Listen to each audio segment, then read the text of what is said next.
이사야서 35장 1절에서 10절까지의 말씀입니다. 페이지 수는 구약전서 1007페이지입니다. 이사야 35장 1절에서 10절까지 말씀, 저와 여러분들의 교독으로 보도록 하겠습니다. 제가 먼저 읽겠습니다. 광야야 메마른 땅이 기뻐하며 사막이 백합화같이 피어 즐거워하며 무성하게 피어 기쁜 노래로 즐거워하며 레바논의 영광과 갈멜과 샤론의 아름다움을 얻을 것이라. 그것들이 여호와의 영광 곧 우리 하나님의 아름다움을 보리로다.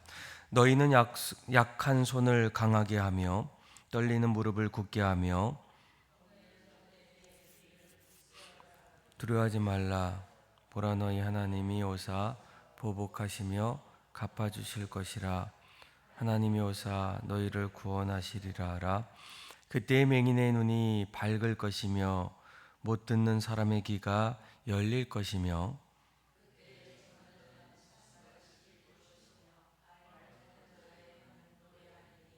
이는 광야에서 물이 솟겠고 사막에서 시내가 흐를 것임이라.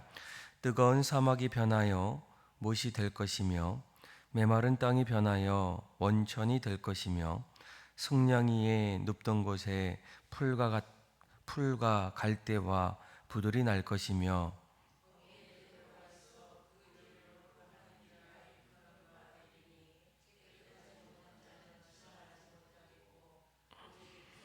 입은 자들을 위하여 있게 될 것이라. 우매한 행위는 그 길로 다니지 못할 것이며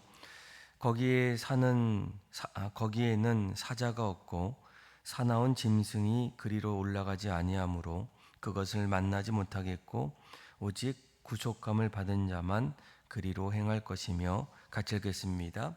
여호와의 속량함을 받은 자들이 돌아오되 노래하며 시온에 이르러 그들의 머리 위에 영영한 희락이 띠고 기쁨과 즐거움을 얻으리니 슬픔과 탄식이 사라리로다. 아멘. 계속적으로 이사야의 말씀을 또 함께 나누게 되는데, 이사야의 말씀을 하나하나 읽어보면 그 이사야의 내용들은 보통 이 유다, 이스라엘의 죄들을 하나하나 이렇게 파헤치고 또 그 안에서 하나님께서 이스라엘의 죄를 통해서 아수르를 사용하셔서 그들을 심판하는 그런 내용들이 담겨 있게 됩니다. 또한 그 내용 속에는 더 나아가서는 이스라엘뿐만 아니라 또 열방에 대한 하나님의 심판, 하나님을 멀리하고 또 하나님을 떠났던 그 이방 사람들을 하나님께서 어떻게 그들을 다루시고 또 심판하는지를 하나하나 반복적으로 말씀해 주고 있습니다. 아마 어제 우리가 이사야 34장 말씀을 같이 나누게 되었는데, 어제 말씀 5절에 보니까 이렇게 얘기하죠. 여호와의 칼이 하늘에서 족하게 맞았은즉 보라, 이것이 에돔 위에 내리며 진멸하시기로 한 백성 위에 내려 그를 심판할 것이다 라는 거예요. 그러니까 하나님의 큰 살육이 에돔 땅, 그 이방 땅에 임하게 되어서 이방을 심판하시고 하나님께서 이스라엘 백성들을 어렵게 했던 그 열방을 그대로 내버려 두지 아니하시고 보복하시고 또 이스라엘 백성들의 송사를 위해서 신원하는 그런 일들이 이제 이사야 말씀 안에 반복적으로 말씀해 주고 있습니다. 그런데 오늘 우리가 읽었던 이사야 35장 말씀을 보게 되면 그동안의 말씀과 조금 다른 하나님의 회복의 그런 내용들이 담겨 있게 돼요. 아마 우리가 오늘 이 말씀을 보게 되면 그동안 하나님께서 이스라엘 백성들 또 열방을 심판했던 그런 내용과는 정반대의 하나님의 회복의 그런 내용들이 담겨 있을 때 아마 우리는 한 가지 중요한 하나님의 영적인 메시지가 있다는 거예요. 그것은 무엇입니까? 하나님께서 심판하시는 것으로만 끝나지 않는다라는 거예요. 그 심판 속에서는 오히려 하나님께서 자기 백성을 다시금 회복시켜 주시려는 그 하나님의 그 크신 사랑의 모습들이 그 안에 담겨 있다라는 거예요. 오늘 우리가 읽었던 1절부터 2절까지 말씀을 같이 한번 읽어볼까요? 시작. 광야와 메마른 땅이 기뻐하며 사망이 백합화와 같이 피어 즐거워하며 무성하게 피어 기쁜 노래로 즐거워하며 레바논의 영광과 갈멜과 샤론의 아름다움을 얻을 것이라. 그것들이 여호와의 영광 곧 우리 하나님의 아름다움을 보리로다. 아멘. 1절 말씀을 보게 되면 그 이스라엘 또 남유다 그 모습들을 이렇게 얘기합니다. 광야와도 같았다. 그리고 그것은 메마른 땅이었다. 또 사막이었다.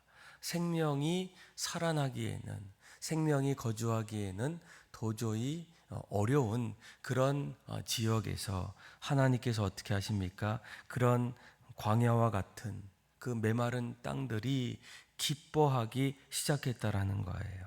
그리고 그 안에 사막과 또 같은 그 자리에서 생명이 꽃들이 다시금 무성하게 피어나는 일들이 나타날 것이다 라고 말씀해 주고 있어요. 그리고 더 나아가서는 그 자리가 하나님의 영광, 그 하나님의 아름다움을 보게 된다라는 겁니다. 무슨 말이겠습니까? 하나님이 그 자리에서 사막과 또 같은, 광야와도 같은 메마른 그 자리에 하나님이 다시금 함께 하실 때 그 자리는 더 이상 메마른 땅이 아니라, 사막이 아니라 생명이 살아나는 그런 소망이 피어나는 그 자리로 바뀐다라는 거예요. 이스라엘 백성들에게는 얼마나 듣고 싶은, 또 갈망하는, 소망하는 그런 메시지가 아니겠습니까?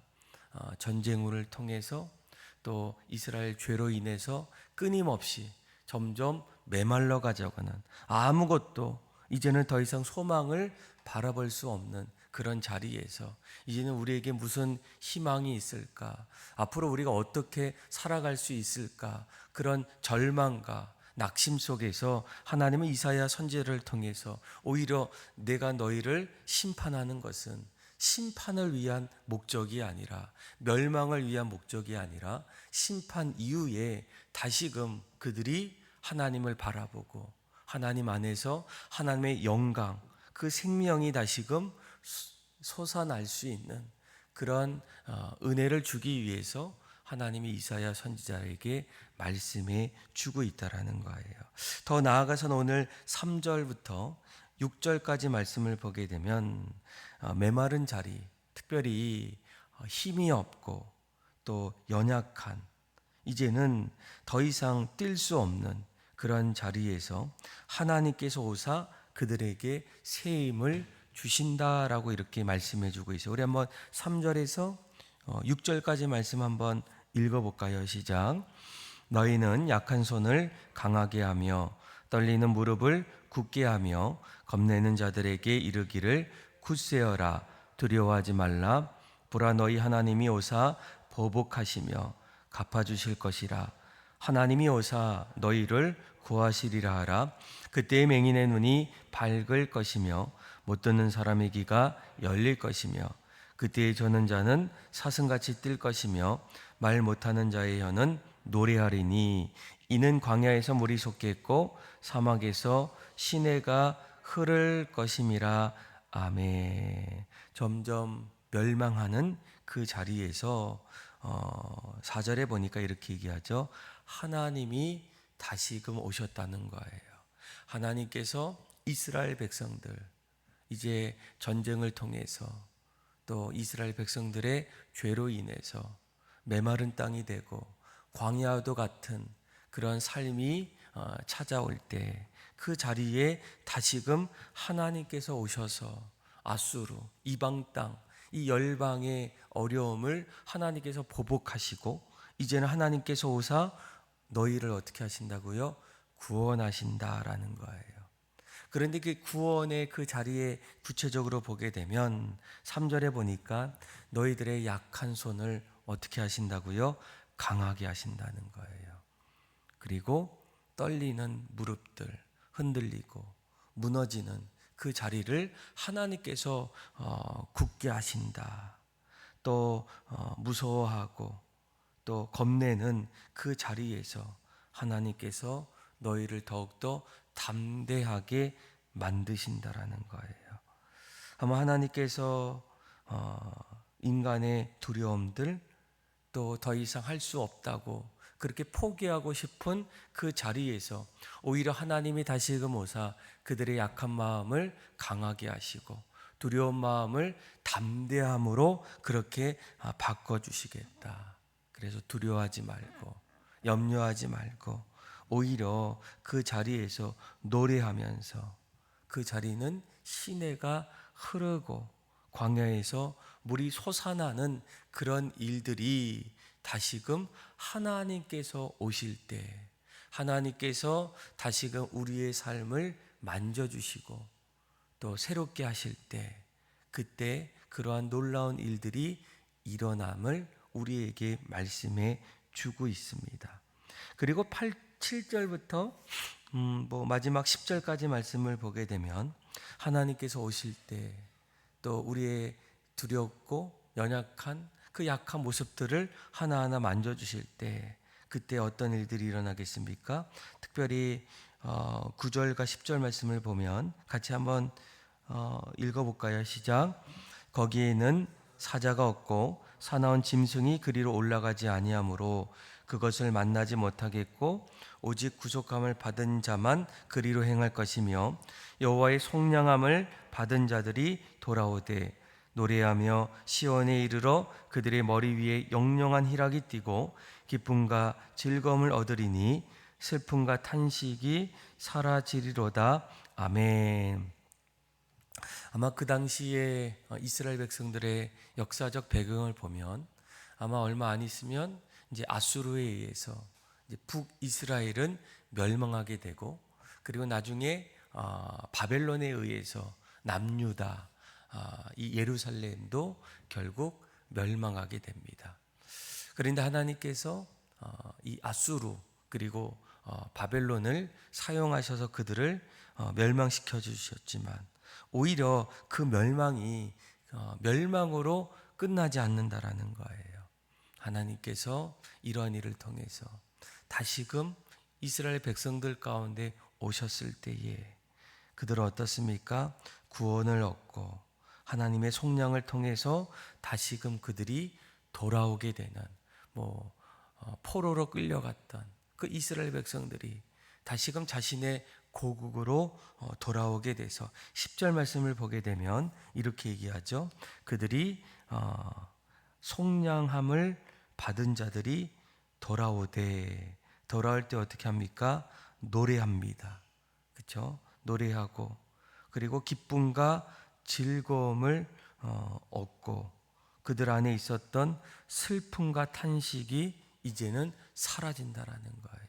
그러니까 하나님의 심판, 하나님의 어떤 구속은 단지 이스라엘 백성들이 죄를 져서 그들을 심판하고 모든 것을 끝내는 것이 아니라 오히려 이를 통해서 이스라엘 백성들이 깨닫고 또 우리가 하나님의 자녀였고 이제 하나님 없이는 살아갈 수 없음을 깨달아서 하나님께서 그들을 구속하셨을 때 그들의 삶의 자리에서 기쁨이 있고 그리고 즐거움이 있고 더 이상 슬픔과 탄식이 이제는 그들의 삶 속에 나타나지 않는 그런 영원한 하나님의 은혜를 경험하는 그런 회복의 말씀이 오늘 이사야 35장의 말씀이라는 거예요. 여러분 우리가 성경을 하나하나 읽으면서 우리는 오늘 말씀만 봐서는 안 된다는 거예요. 때로는 우리가 하나님 앞에서 이스라엘 백성들처럼 때로는 넘어질 때도 있고 교만할 때도 있고 흔들릴 때도 있습니다.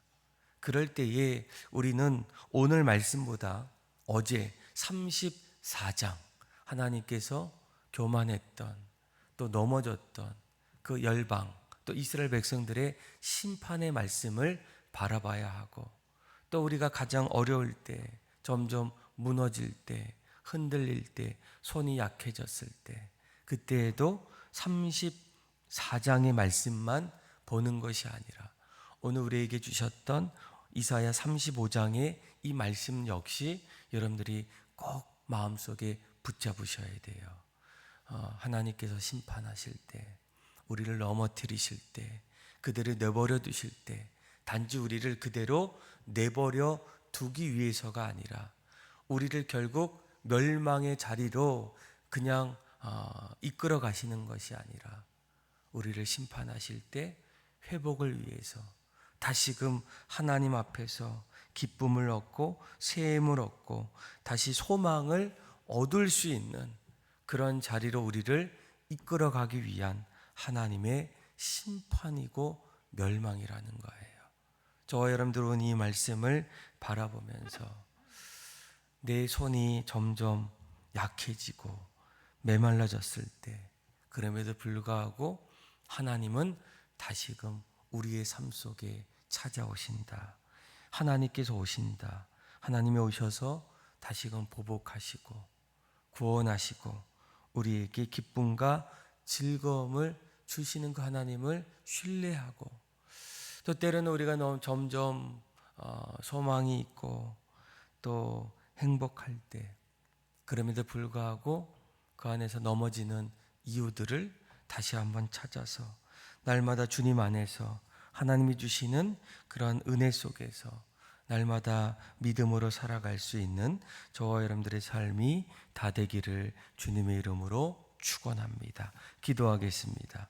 하나님 아버지, 어쩌면 우리의 삶이 광야와 메마른 땅과 같은 인생이 될 때에 하나님이 언젠가 우리에게 찾아오시고 회복시켜 주시고 일으켜 주시는 그 은혜들을 기대하며 포기하지 않고 믿음으로 살아가게 하여 주시고 또한 우리가 너무나 교만해서 넘어질 때 하나님께서 우리의 삶을 다시금 다듬어 주시고 또 다시금 회개케 하시는 그 일들을 기억하게 하여 주셔서 날마다 우리의 삶이 겸손하게 하나님 앞에서 하나님을 의지하고 하나님을 바라보며 믿음으로 살아갈 때 우리의 삶이 구원의 삶이 되게 하여 주시고 구원을 이뤄갈 수 있는 믿음의 복된 삶이 되게 하여 주옵소서. 그렇게 우리의 삶을 새롭게 하실 소망을 주실 그 하나님을 찬양하며